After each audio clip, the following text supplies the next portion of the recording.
A year ago, we took significant action to jumpstart economic growth and job creation. That action included making investments in sectors with the greatest potential for private sector job growth, areas like clean energy and infrastructure. And one of those investments is going towards revitalizing the site right next door, preparing it for new construction and building a rail spur that connects to the Norfolk Southern line that runs through town.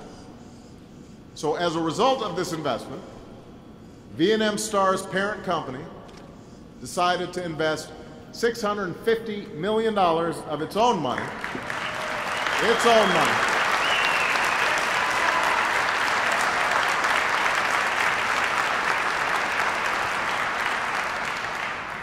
to build a new 1 million square foot mill right here in Youngstown, the largest industrial plant built in the valley since GM built its plant over in Lordstown in the 1960s. So right here in the heart of the old steel corridor, where some never thought we'd see an investment like this again, they're placing a bet on American manufacturing and on this community. And that bet's going to pay off for 400 construction jobs once they break ground this summer, 350 new manufacturing jobs once the mill comes online, which doubles the current workforce. Now, I don't want to suggest that this one plant and the jobs it'll create are going to make the difference for the entire community. It took us decades to get to where we are. It's going to take some time to get to the point where we need to be. But just think about where we were a year ago. Our economy was collapsing. Our businesses were losing 750,000 jobs every month. Economists across the spectrum were warning very seriously of the possibility of another Great Depression.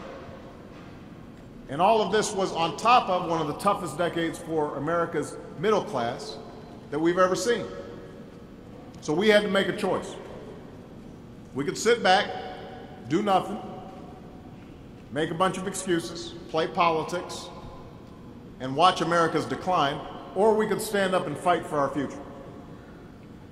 Job one was rescuing our economy, and that required some steps that were frankly unpopular.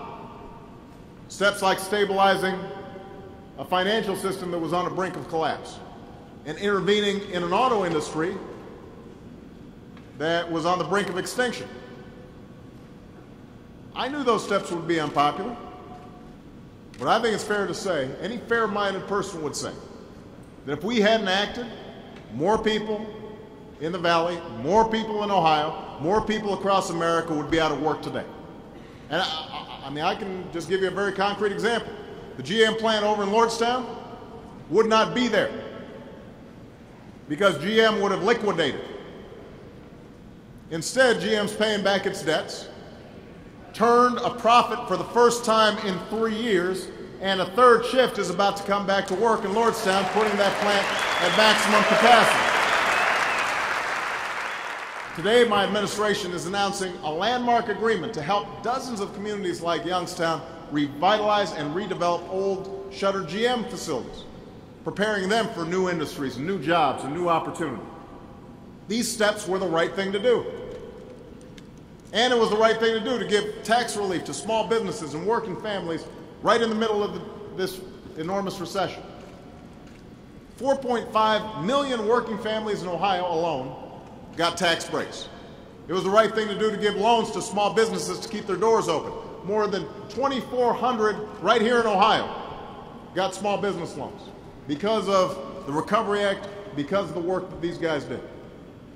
It was the right thing to do to extend unemployment benefits and make COBRA cheaper for people caught up in the recession until they could get back on their feet. There's probably not a single person here who doesn't know somebody who either got unemployment benefits or used COBRA to make sure they could keep health insurance for their families when they lost their job. That was the right thing to do. It was the right thing to do to help governors like Ted avoid massive cuts to Medicaid and layoffs to teachers and police officers. And it was the right thing to do to invest in this town's infrastructure. We put all of that stuff in the recovery package because it was the right thing to do.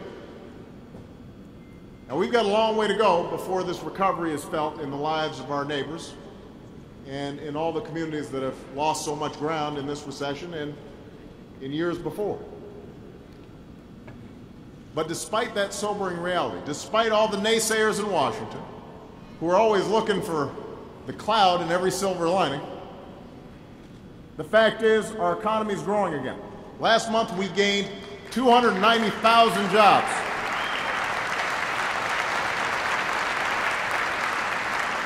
So think about this. We gained more jobs last month than any time in 4 years. And it was the 4th month in a row that we've added jobs. And last month also brought the largest increase in manufacturing employment since 1998. 1998, because I believe in manufacturing, and I believe in manufacturing right here in the United States of America. We can compete against anybody. If the Just Say No crowd had won out, if we had done things the way they wanted to go, we'd be in a deeper world of hurt than we are right now. Families wouldn't have seen those tax cuts. Small businesses wouldn't have gotten those loans or those health care tax credits that they're now eligible for. Insurance companies would still be deciding who they want to cover and when they want to cover them and dropping your health care coverage whenever they felt like it. The steady progress we're beginning to see across America would not exist. And neither would the plant that you're about to build. So I invite anybody who thinks we shouldn't have taken those actions that we took last year or made those investments to come to Youngstown and explain to us why that plant shouldn't be built. So we're going to keep up every effort to rebuild our economy and restore some security for the middle class. A middle class forged in plants just like this one. So that places like Youngstown don't just survive year after year, but they are thriving year after year. And as long as I have the privilege of being your president, I'm going to keep fighting for a future that is brighter for this community and for Ohio and for the United States of America, the country that we love. God bless you. God bless all the work here. God bless the United States of America. Appreciate you.